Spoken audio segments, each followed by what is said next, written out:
Here, I got it. Okay.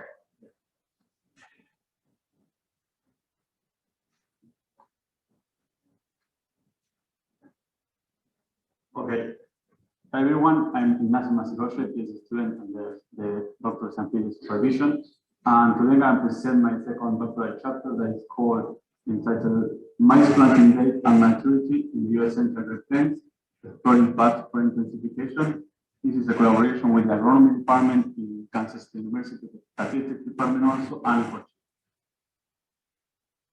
So firstly, we know that we must increase food production, and for that we have the option of intensify our current cropping system, and for that we can increase the grain yield per unit area, and also we can increase the number of crops in time, in a period of time.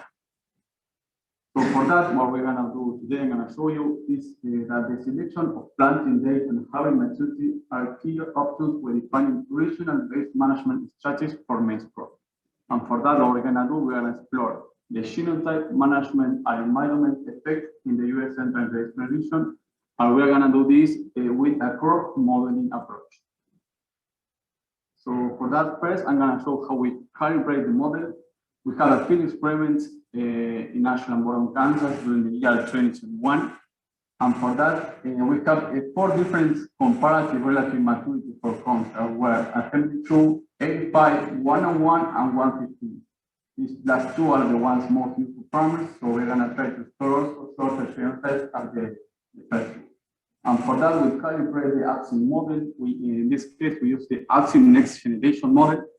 And for that, we calibrate the days to flower into R1 and also the days to maturity, so the reproductive phase also. So once we have the calibrated model, we try to validate and see how it was working. We have the real data from the maize harvest performance trials during the years 2014 to 2021 across all the state of Kansas. And for that, you can see there the graph to the left, the validation of the days to city. They're predicted in the x-axis, and the y-axis is the observed days to city. In this case, we only use data from the CRN 101 and 115 because there is a lack of data for the shorter genotypes, and this is what we are trying to explore and try to get this data in our experiment. But for the data we have, so that is why we only explore validation for these genotypes.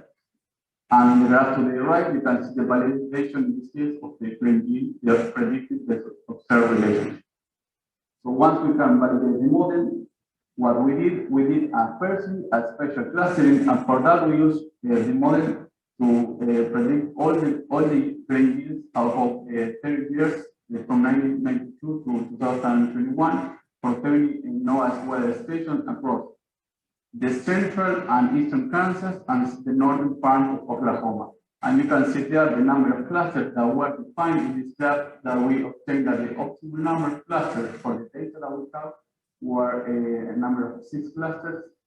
And we did this by using the mean grain yield across all the years as a measurement of the yield potential, but we also use the yield standard deviation across all those years as a measurement of the variability of the grain yield.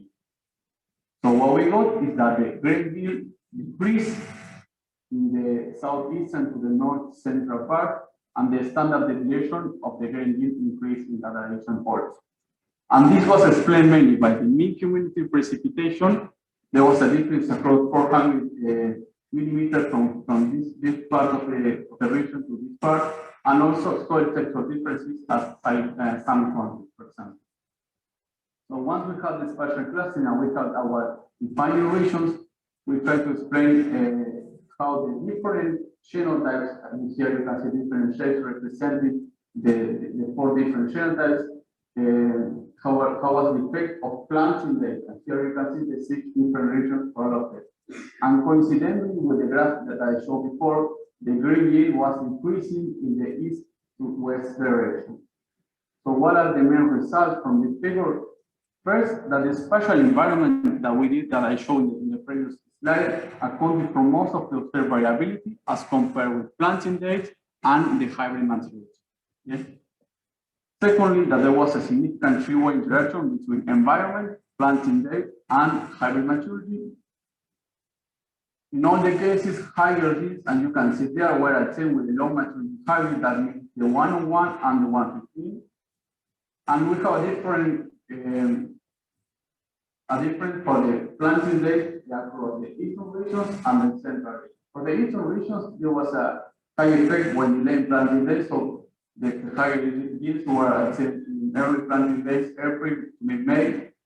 But contrasting in the south central and north central regions, the effect of planting date was accentuated. So this is we're gonna discuss what implication does it have on the production. So now I'm gonna show another graph that is showing the physiological maturity date in axis in day of the year for the 6 regions, for the 6 environments that I show, and this is the grain yield reduction from the optimal combination of planting date and maturity group. For example, in the northeastern, the optimal combination was a maturity group 101 planted in April 1st. Okay, so this line represents the physiological maturity date for that combination.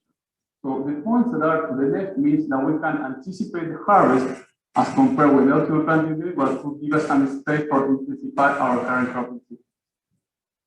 What are the main results or the main outputs of the figures? In all the cases, in some of the cases, most of them, the maximum yields were attained with a combination April 1st planting date and CRM's low maturity as 101 and 150. Only in the north central region, here you can see the maximum yields were attained with a June 1st and the late planting date, but by using a CRM 115, always talking about rated environments.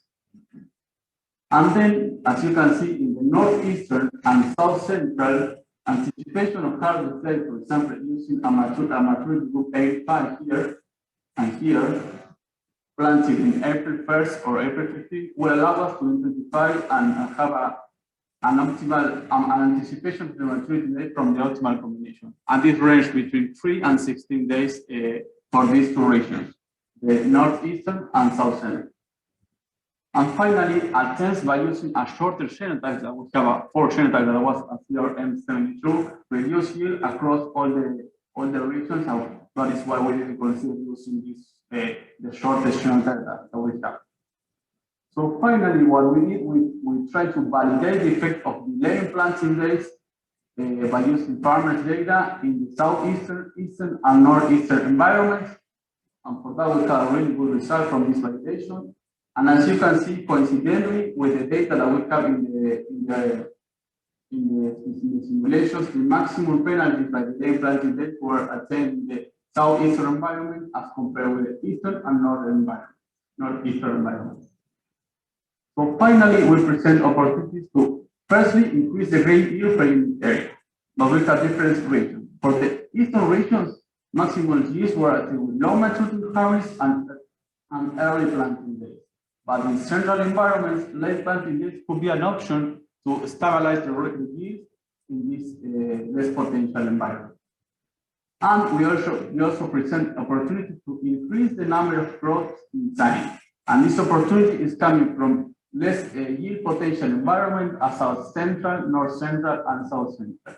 And for that, we also propose to explore future options as cover crops and maize rotation, and also early planting days for corn and short maturities, as CRM85, for example, for maize, followed by a winter crop.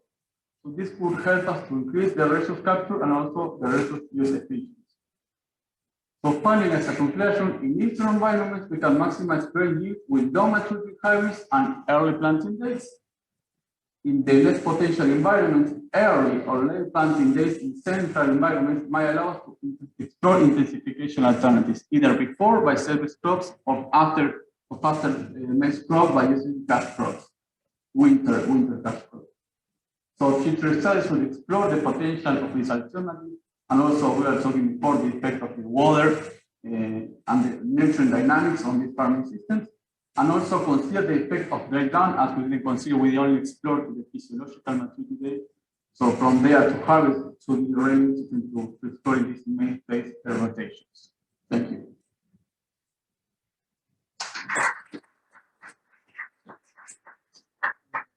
Quick question while Sophia comes down. Question.